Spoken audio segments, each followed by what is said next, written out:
Hey guys, welcome to another commentary done by Diggity. This is going to be more of the North American team battles. This is the second set from August 6th. I think this is being played King of the Hill style because Crossiee is staying in. This is now on Ascension, which is that Blue Storm rotational map. Dragon, I believe, is in the Observer slot. But Crossiee, I really, again, want to give a shout out. That's Crossiee, so Crossiie on twitch.tv. Check out his channel. Again, tell him I sent you, so he'll be like, who's Diggity? That'll be fine. If anybody, I still am missing Boa's Twitch information, so if anybody has that, let me know. I'm not sure if he's on Twitch or not, to be honest. He's the one player I feel bad. Where I know he's actually the one question mark for me, where I've seen him play here and there, but I haven't got a really strong grasp on his capabilities or style. Looks like we had a drone cancellation at the 12 o'clock base. But yeah, I believe this is... And actually, canceling Larva there. I believe that this was played King of the Hill style. And Crossiee thus far, just dominating things. He's going for... This is interesting. So I've seen the 9 hatch to start to fight off early gateway pressure. This is going to be 10 hatch, interestingly enough. And I know that the extractor trick doesn't end up working out as far as beneficial early game economy. But I'm curious how it works in this particular scenario, actually. Extractor trick being done again to go ahead and grab an extra drone. Because in this instance, I'm wondering if it actually pays off because that Overlord is so delayed comparatively. Boa getting the scout inside Crossie's base. I believe he sees that hatchery being planted. He is going to go ahead and produce this first zealot. And my question is seeing that early 10 hatch if he's going to play a little bit more defensive. Because that build is essentially to counter this exact style of play. It's to make sure that those zealots are encountered by Zerglings effectively. Spawning pool already about halfway finished. Essentially, right as the zealots are making it up into this base, Zerglings are there to greet them. I think even on this map. Or at least they're in process of being built. So it's to mitigate early zealot pressure effectively. So spawning pool just about finishing. The hatchery's now done. Crossie's going to save these larvae to go ahead and get a handful of Zerglings out. And the advantage of this is not only can you stop early Zergling pressure, but you can also force cannons comparatively. Because I believe if you just go straight Nexus before Forage without a cannon down as well, I think you can still sneak some Zerglings across and do some considerable damage. It looks like what this is going to allow, though, as those Zerglings are delayed, is a little bit of damage, free damage, from Boa is going to be at the third base, this third hatchery. He's going to have to still run behind this mineral line once these Zerglings arrive. And he's going to go ahead and grab a nexus of his own. You can see he's not dedicating additional zealots upon seeing that build opener. The Zerglings looking to engage. But that probe and that zealot, yeah, they can sit there for a long period of time. The Zerglings trying to sneak across, yeah. They weren't pocketed all the way back.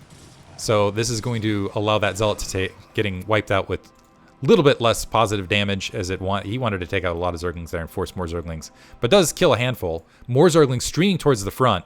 Forge is just up, but there are 3 zealots and a front door seal to greet them. Still going to try to do what they can. Nice round, picking off 1 zealot. Crossiee putting on a clinic. So the zealot's going to have to wait and still might take additional damage as they're waiting for that cannon to warp in. This hatchery is now up unopposed. And it looks like some drones being grabbed behind this to fill that economy out. Some Zerglings picking away at the gateway. Others engaging and really reducing that zealot's health. On the front, Zergling speed is also not that far off. And the other advantage of this is you're forcing your opponent back into that you gotta build a Corsair style to see what I'm up to. Which opens up a lot of early game options for Zerg.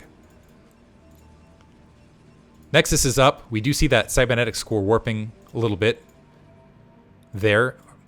And we are going for an evolution chamber here. So I believe this is this like crazy Zerg on Protoss style? Gonna go maybe just pure Zerglings mid-game. This is why I wanted to see these matches, is for interesting builds like this. Maybe top tier new meta. I'm not sure. Evolution Chamber up. I assume that's going to be a Carapace upgrade, and there's going to be a lot of Zergling. Never mind, Spines. So it looks like we are going to see a Hydralisk build, so perhaps a shift once the economy is filled out. Here's the thing. So this is 7 drones here. This is, what, 5 drones here now? A little bit. It's not going to be a 973 comparatively. With the missile upgrade attack, that means there are going to be Hydralisks at some point. Potentially Lurkers as well. Overlord sneaking in to go ahead and get a look at the tech behind this. There is a Stargate warping in. And there's no layer yet, which suggests we're going to move into 5-hatch or 4-hatch Hydralisk. Looks like this is going to be 5-hatch Hydra. And with that Spines upgrade, and with that Zergling speed, that's going to make that front door very vulnerable. Level 1 weapons about halfway finished. There is a slew of Zealots on that front door. A Corsair is being built, and level 1 weapons being upgraded. So Boa, with the Citadel of Dune, is kind of going into more of a Bisu build-ish style, where he wants to go ahead and control the air, get some Dark Templar out there, and try to keep the Overlord count low, while he techs up and then reestablishes map control and his economy and things from there. Hydralisk Den at the 3rd base, contributing to that SimCity. Hydralisk speed now upgrading. The Zealots moving out, chasing a couple Zerglings off the front. So level 1 weapons is going to be there. I believe Zealot leg speed is going to be upgraded before Hydralisks start filtering in as well. The question for, and I think this is going to be more Dark Templar based, mostly because of that weapons 1 upgrade. First Corsair moving out, second Corsair in production. At the very least, getting scouting information. The problem with this is 5-hatch Hydra tends to play very, very well against this. And with that missile upgrade, it's going to be even more difficult. Bo's going to have to make sure he absolutely babysits these Corsairs. Spore Colony already at the natural expansion. And a nice SimCity to go ahead and block out any Dark Templar that might have deigned to try to sneak past. More Corsairs gathering up. The Overlord's mostly grouped around this Spore Colony, and with all those Hydralisks underneath, honestly, I don't know that Bo is going to be able to get a lot accomplished here. Zealots moving out from the front. With a combo attack, sometimes with the Corsairs overhead and the Zealots underneath, you can get a lot accomplished. Or at least force a lot of economy. Zergling's going to go ahead and try to cut off reinforcements, but the Zealots are coming out 2 at a time, plus their speed upgraded. Now the question is okay, where do these Corsair dedicate their attack? Zealots moving up to the 3rd. Looks like they want to engage here. The Hydralisk is bunching up around the drones. And Boa looking for opportunities to engage. And it looks like instead he's getting pincered in between 2 groups of Hydralisks. From the left and from the right, and the Corsair is taking some free damage. This is not where the Zealots want to be, where Crossiee can essentially attack from either side and kind of peck away at them. The Corsairs, one getting picked off very easily. The other group of Hydralisks moving in from the right, and this is like a vice around these Zealots. Where they're having to get hit from either side. It's hard to watch, honestly. And the Hydralisks, I don't know how many Hydralisks even died in that exchange. Crossiee now with a significant amount of map control. And Boa, I think he's just playing a little bit dejected after that. Adding on some additional gateways, he's going to be a while before he can move out. Needs to make sure he gets a robotics facility, probably, an observatory before he should really consider it, because the layer's up. Lurker Tech, I assume, should be on the way. Here, Dark Templar someplace, getting some damage done. Some High Templar are being built. Looks like morphing into an Archon to try to defend this front, but there's just overwhelming amounts of Hydralisks moving in. Looks like there was the Dark Templar. Managed to sneak 2 kills. Does have level 1 weapons. But the Hydralisk's completely unopposed at the main. That Archon dies before it even spawns. Honestly, I think Crossiee might just end the game right here. He can just keep flooding the Hydralisk, and there's just not enough Sidestorm, not enough defense. The one thing that might save him is there's no Overlord overhead and no Overlord speed. And the Dark Templar is making its way back to the natural expansion. Regardless, though, Boa is going to end up losing a lot of his economy in either units or potentially probes. Looks like a cannon going to get wiped out as well. Now the probe line starting to take a lot of damage. The Dark Templar finally working on these Hydralisks to try to clean this up. More Dark Templar out. Looks like some Corsairs tried to sneak through in the interim, but it looks like Crossiee engaging that fairly well. And now Boa in a really difficult situation. More Hydralisks moving forward. Still no Overlord overhead. Crossiee, I'm not sure if he realizes or just doesn't care. Okay, now he's backing off with those Hydralisks. Still more Hydralisks moving forward. Lurker tech is upgrading. The Corsair wants to go ahead and sneak in, get a look at the tech, potentially. We do see Ventral Sacs. Not Ventral Sacs, that's Phenumanized Carapace. Phenumanized? Yeah, Carapace being upgraded. Always mix the name of those two up. The Dark Templar trying to get what they can. Boa trying to get as many kills as possible. Hydralisk seeing a lot of damage, and Crossiee donating some units now. Between the Dark Templar that are cutting off reinforcements and the Zealots that are doing these end-around attacks and side-storming, this is a nice gap to go ahead and engage here. Zealots flooding through, and Boa all of a sudden able to get out on the map with the degree of map control. He's actually up 20 supply.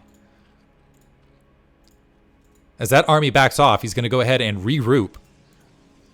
Has his Robo, wisely waiting to go ahead and get some observers out before he ventures out. Also getting Dragoon range. The Corsair still providing that scouting information. So despite a rough opening, Boa survives.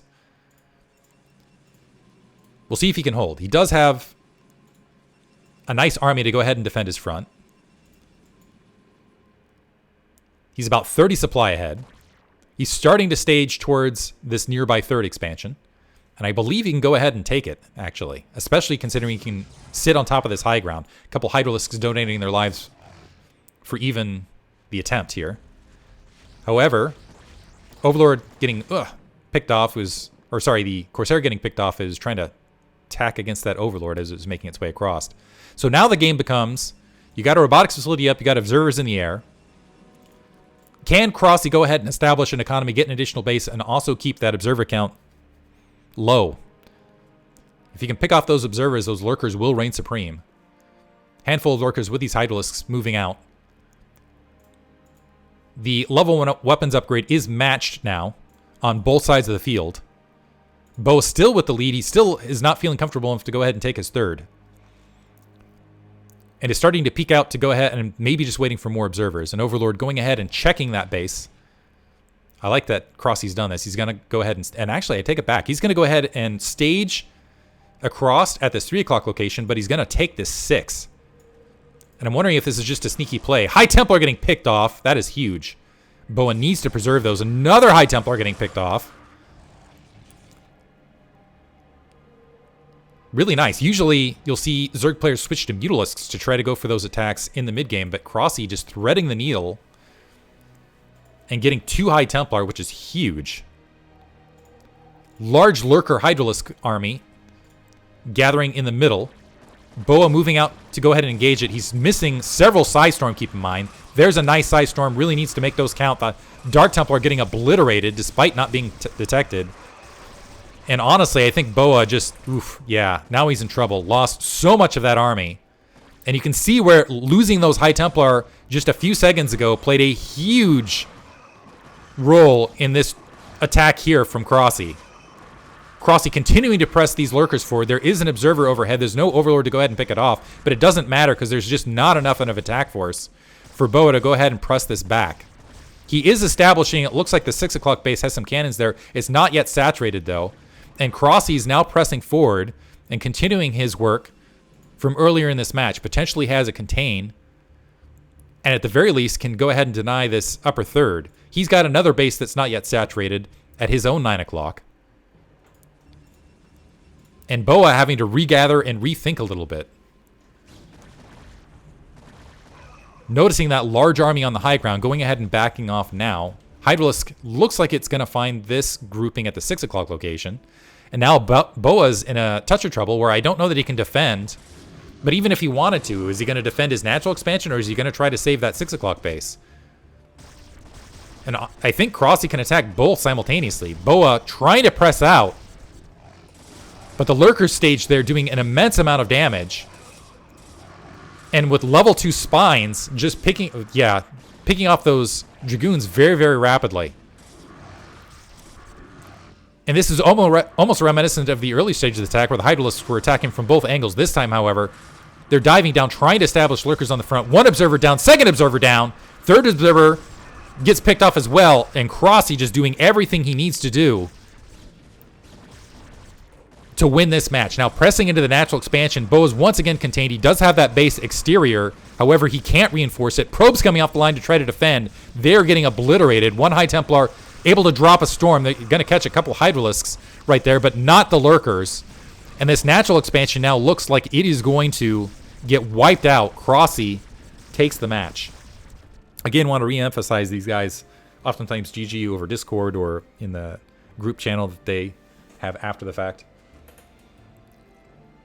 But just Crossiee, yeah, just devastating everybody right now. Easily winning the... I honestly feel like that was... I like this match. Top to bottom. Crossie's play. Boa, not bad, but I really enjoyed Crossie's play here. Hope you guys enjoyed it as well. Check out both of their Twitch streams. Give them a follow. Let them know that you saw me commentate them, because that... Trying to... How do I put this? I want to be like, yes, I am getting you guys viewers. Keep giving me replays. Especially with BSL down, I need more content. Anyway, hope you guys enjoyed it. Thanks for listening.